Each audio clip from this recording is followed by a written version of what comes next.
Hello everyone, welcome back to my channel. तो आज की वीडियो में मैं क्लास 7th इंग्लिश के हनी कॉम बुक का फर्स्ट चैप्टर स्टार्ट कर रही हूँ, that is 3 questions. Okay, so chapter को स्टार्ट करने से पहले यहाँ पे जो बिफोर यू रीड का पैराग्राफ दिया उसे पढ़ते हैं। सो एक A king has 3 questions and he is seeking answers to them. एक राजा है जिनका 3 क्वेश्चन है, ओके, और वो उसके लिए आंसर ढूंढ रहे हैं। What are the questions? अब क्वेश्चंस क्या हैं उनके? Does the king get what he wants? क्या राजा को वो मिलता है, मतलब कि राजा को क्या उनका सुटेबल आंसर मिलता है? क्या वो उस आंसर से जो कि उन्हें मिलेगा वो सेटिस्फाइड हो जाएंगे? ओके, सो यहाँ पे ये क्वेश्चन किया गया है। तो ये सब कुछ हमें चैप्टर को पढ़ने के बाद ही पता चलेगा।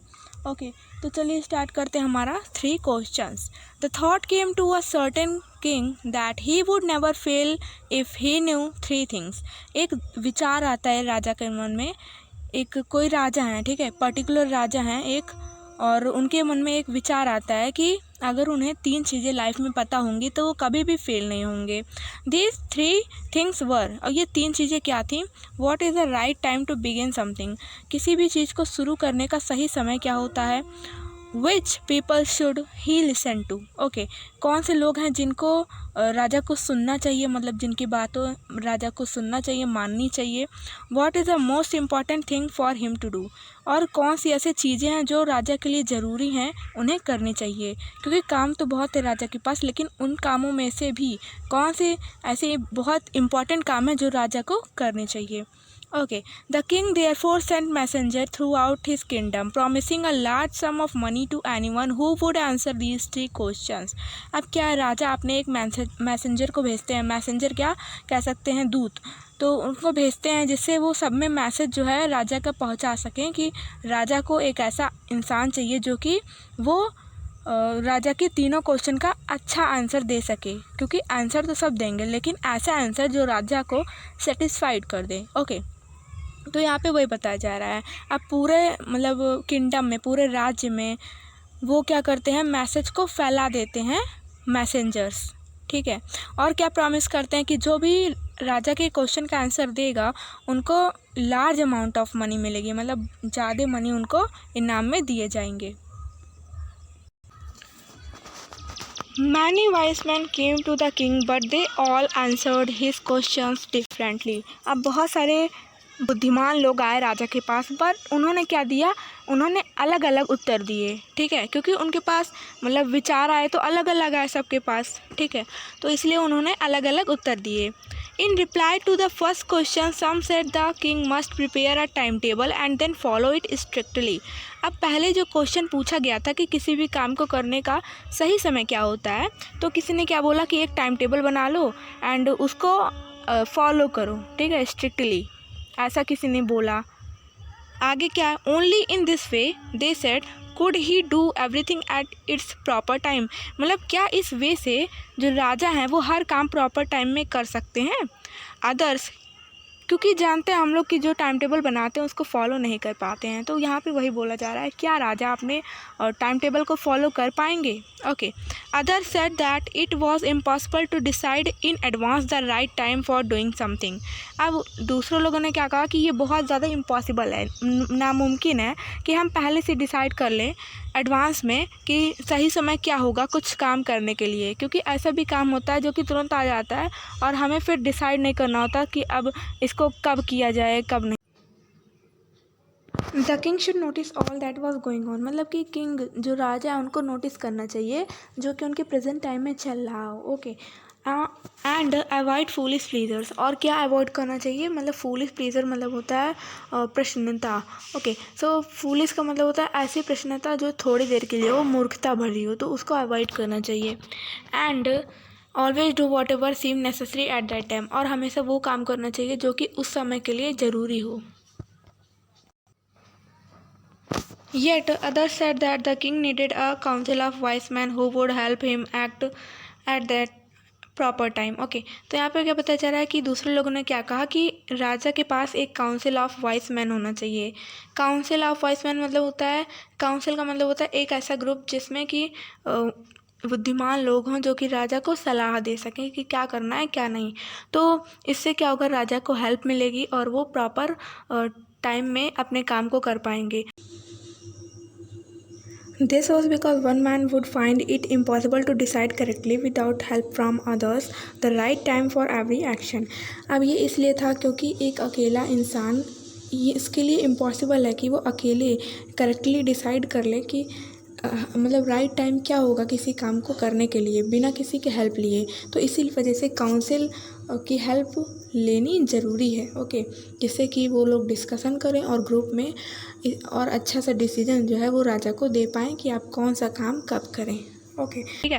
But then other said that there were some things which could be urgent. लेकिन कुछ और ने कहा कि ऐसा भी काम हो सकता है जो तुरंत अर्जेंट करना हो, तो उसमें कैसे हम डिस्कशन करेंगे कि कब ये काम किया जाए। ठीक है, ऐसा भी हो सकता है ना कि कोई काम ऐसा हो जिसमें डिस्कशन करने का टाइम ही ना मिले हमें।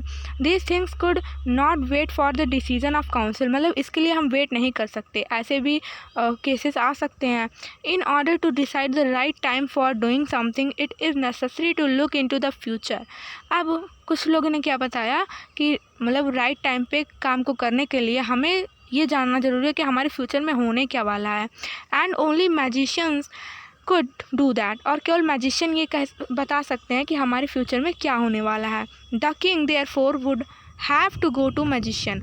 अब लोगों ने सलाह दी कि इस तरह से तो राजा को मैजिशियन के पास जाना चाहिए, जिससे कि वो अपने फ्यूचर की बातों को जान सके और काम को राइट टाइम पर कर सके। Okay, in their answers to the second question, some said that the people most necessary to the king were his counsellors. Okay, अब यहाँ पे बताया जा रहा है कि सेकंड जो उनका क्वेश्चन था कि कौन से लोग हैं जो ज़्यादा इम्पॉर्टेंट हैं ओके राजा के लिए और किसकी बात जो राजा है वो सुने। ठीक है, तो कुछ लोगों ने कहा कि उनके काउंसलर्स की जो आवाज़ है उनके बातों को सुनना चाहिए राजा को। काउंसलर्स कौन, मतलब कि जो बुद्धिमान लोग हैं जो कि राजा को सलाह देंगे, तो वो उन मेंबर्स को, मेंबर ऑफ काउंसिल, उस काउंसिल के मेंबर्स की बातों को राजा को सुनना चाहिए। अब किसी और ने कहा कि प्रीस्ट, नहीं जो पंडित हैं वो भगवान के ज़्यादा क्लोज होते हैं तो उनकी बात सुननी चाहिए। A few others choose the doctor. किसी ने कहा डॉक्टर की बात सुननी चाहिए बिकॉज वो हमें फिट रखते हैं। And yet others said that he soldiers were the most necessary. किसी ने कहा कि नहीं, जो सैनिक हैं उनकी बात सुननी चाहिए। ओके, क्योंकि वो लोग जो हैं बहुत ज़्यादा नेसेसरी हैं, हमारी प्रोटेक्शन करते हैं। To the third question some said science. Okay, अब तीसरा क्वेश्चन हमारा क्या था कि किस मैटर पर ध्यान देना चाहिए। तो कुछ लोगों ने कहा कि साइंस पर ध्यान दो। Other choose fighting. कुछ लोगों ने कहा आप राजा हैं तो फाइटिंग पे ध्यान दीजिए। And yet others religious worship. किसी ने कहा पूजा पाठ पे ध्यान दीजिए। Okay, as the answer to his question were so different. मतलब कि जो आंसर थे उनके as the answers to his question was so different. अब जैसा कि जो आंसर था उनके क्वेश्चन का वो सब लोग डिफरेंट दे रहे थे। The king was not satisfied and give no award. तो इस वजह से जो राजा थे वो संतुष्ट नहीं हुए और किसी को कोई इनाम नहीं दिए। Instead he decided to seek the advice of a certain hermit who was widely known for his wisdom. और उन्होंने क्या किया कि उन्होंने कहा कि मैं अब हर्मिट का एडवाइस लूँगा। हर्मिट कौन होते हैं, एक ऐसे पर्सन जो कि अकेले रहते हैं और एकदम सिंपल लाइफ जीते हैं। ठीक है, और उनके विजडम मतलब वो अपने बुद्धि की वजह से जाने जाते हैं हर्मिट। ठीक है, the hermit lived in a would. अब जो हर्मिट है वो कहाँ रहते हैं, वुड मतलब फॉरेस्ट में। विच ही नेवर लेफ्ट, जो कि वो कभी नहीं छोड़ते। He saw no one but simple people, वो किसी से नहीं मिलते लेकिन सिंपल लोगों से मिलते हैं।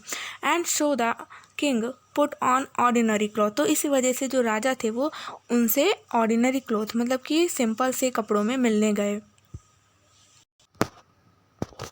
Before he reach the hermit's hut the king left his horse with his bodyguard and went on alone. अब वो उनके पास पहुँचते मतलब हर्मिट के झोपड़ी में पहुँचते तब तक जो राजा थे उन्होंने क्या किया, अपने घोड़े को छोड़ दिया और अपने बॉडीगार्ड जो उनके अंगरक्षक थे जो उनकी सुरक्षा करते थे उनको भी वहीं पर छोड़ दिया और वो अकेले ही पैदल चल दिए। As the king came near the hermit's hut he saw the hermit digging the ground in front of his hut. अब क्या था, जैसे ही राजा उनके पास पहुँचे, उनके झोपड़ी के समीप पहुँचे तो उन्होंने क्या देखा कि जो हर्मिट है वो क्या कर रहे हैं, खुदाई कर रहे हैं ग्राउंड की अपने झोपड़ी के सामने। ही greeted the king and continued digging. अब क्या किया कि जो हर्मिट थे उन्होंने किंग का वेलकम किया। ग्रीटेड मतलब वेलकम करना, ओके, वेलकम किया उनको, मतलब कि कहा कि आइए आपका स्वागत है, और उन्होंने अपना डिगिंग चालू रखा, मतलब जो खुदाई कर रहे थे मिट्टी की वो चालू रखा। The hermit was old and weak. जो हर्मिट थे वो बहुत ज़्यादा बूढ़े थे और बहुत कमज़ोर थे। And as he worked he breathed heavily. अब जैसे जैसे वो काम कर रहे थे ना, वो बहुत तेज तेज सांस ले रहे थे, क्योंकि उनके सांस जो थी वो फूल रही थी। ठीक है, कोई जब बूढ़ा आदमी होता है, जब वो काम करता है तो सांस फूलती है उसकी, तो उसी तरह उनकी सांस भी फूल रही थी।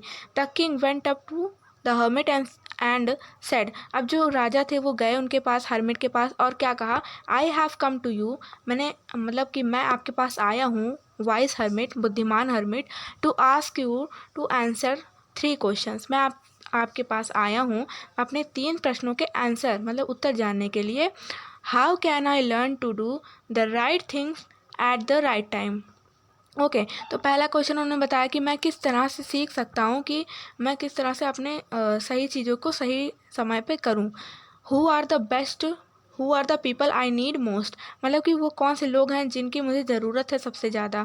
And what affairs are the most important, और ऐसे कौन से अफेयर्स मतलब मैटर हैं, चीज़ें हैं जो कि मेरे लिए सबसे ज़्यादा इम्पॉर्टेंट है, ज़रूरी हैं। The hermit listen to the king but did not speak. Okay, अब यहाँ पे जो हर्मिट है वो सब कुछ सुनते हैं लेकिन कुछ बोलते नहीं हैं। ही वेंट ऑन डिगिंग, वो फिर से अपनी जो खुदाई है वो कंटिन्यू हुई रखते हैं। यू आर टायर्ड, अब क्या होता है कि जो राजा हैं वो क्या कहते हैं कि तुम थक गए हो। टायर्ड मतलब होता है थक जाना। तो यहाँ पे कह रहे हैं राजा कि तुम थक गए हो हर्मिट से। Let me take the spade and work in your place, मतलब कि मुझे अपना जो फावड़ा है, स्पेड मतलब फावड़ा जिससे वो खुदाई कर रहे थे, वो टूल, उसको दो मुझे और मुझे अपने प्लेस पे काम करने दो। थैंक्स सेड द हर्मिट, तो हर्मिट कहता है धन्यवाद। Giving the king his spade, और वो दे देते हैं अपना फावड़ा। Then he sat down on the ground, फिर उसके बाद क्या होता है, वो जो हर्मिट है वो अपने मतलब कि ग्राउंड पे बैठ जाते हैं। ठीक, उसके बाद यहाँ पे आप देख सकते हैं पिक्चर में किस तरह से फावड़ा जो है वो हर्मिट दे रहे हैं राजा को। When the king had dug 2 beds, अब जब राजा जो है 2 गड्ढे खोद चुके होते हैं, ही स्टॉप्ड, वो रुक जाते हैं, एंड रिपीटेड हिज क्वेश्चन, अपने क्वेश्चन को फिर से रिपीट करते हैं। The hermit gave no answer, फिर से जो हर्मिट है उन्होंने कोई आंसर नहीं दिया।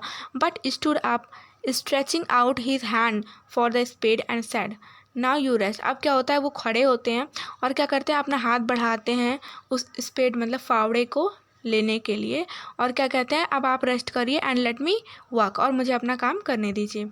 ओके, बेड का मतलब होता है स्मॉल पैच, पैच का मतलब होता है कि गड्ढा। ठीक है, छोटे छोटे गड्ढे जो कि हम ग्राउंड में करते हैं प्लांट को ग्रो कराने के लिए। But the king did not give him the spade and continue to digging, लेकिन जो राजा है वो बिल्कुल भी उनको जो फावड़ा है वो नहीं देते हैं और फिर से वो डिगिंग चालू रखते हैं। 1 hour passed देन अदर, 1 घंटा बीतता है, फिर दूसरा घंटा बीतता है, ऐसे बीतते जाते हैं घंटे। The sun went down behind the tree, मतलब कि सूरज भी ढलने लगता है। And at last the king stuck the spade into the ground and said, उसके बाद लास्ट में क्या होता है, जो राजा होते हैं वो जो फावड़ा होता है उसको ग्राउंड में स्टक मतलब कह सकते हैं दबाते हैं। ओके, कहते हैं कि उसको रखते हैं ग्राउंड में, तो वो जो थोड़ी सी मिट्टी होती है ग्राउंड में वो एक तरह से कह सकते हैं कि आ जाती है फावड़े के ऊपर। आई केम टू यू, मतलब मैं आपके पास आया हूँ, वाइस मैन, बुद्धिमान मनुष्य, for an answer to my question, अपने क्वेश्चन के आंसर के लिए। If you can give me no answer, अगर आप मुझे आंसर नहीं दे सकते, tell me so I will return home, तो मुझे बता दीजिए मैं घर चला जाता हूँ। Here come someone running said the hermit. Okay, अब यहाँ पे क्या होता है, अब कोई दौड़ता हुआ आता है। अब ये हर्मिट कह रहे हैं राजा से कि कोई दौड़ता हुआ आ रहा है। ओके, सो जो हमारा ये नेक्स्ट पार्ट है उसको हम नेक्स्ट वीडियो में कवर करेंगे। एंड सो ये कुछ अदर वर्ड मीनिंग्स हैं जो कि आपके बुक में नहीं दिए हुए हैं, जैसे सर्टेन, सर्टेन का मतलब होता है someone. Messenger, a person who carries message of someone, कोई ऐसा पर्सन जो कि किसी का मैसेज दूसरे के लिए कैरी करता है। सम ऑफ मनी का मतलब होता है क्वांटिटी ऑफ मनी, मतलब कि मनी की संख्या। ओके, मैरिड मरमिट आप जानते हैं एक पर्सन था जो कि सिंपल लाइफ जीता है एंड वो अकेला रहता है। अफेयर्स मतलब मैटर, ये हमने डिस्कस किया। ग्रीट मतलब वेलकम, वुड का मतलब होता है फॉरेस्ट, विजडम मतलब होता है the ability to make sensible decision and judgement because of your knowledge और एक्सपीरियंस, मतलब कि अपने नॉलेज और एक्सपीरियंस के दम पे डिसीज़न लेना, उसे बोलते हैं विजडम। स्पेड एक ऐसा टूल है जो कि हम डिगिंग के लिए यूज़ करते हैं, जिसे फावड़ा बोलते हैं। तो ये तो थी आज की वीडियो के बारे में, एंड सेकेंड पार्ट में हम इसके आगे का जो पैराग्राफ है उसके देखेंगे। तो तब तक के लिए थैंक यू सो मच।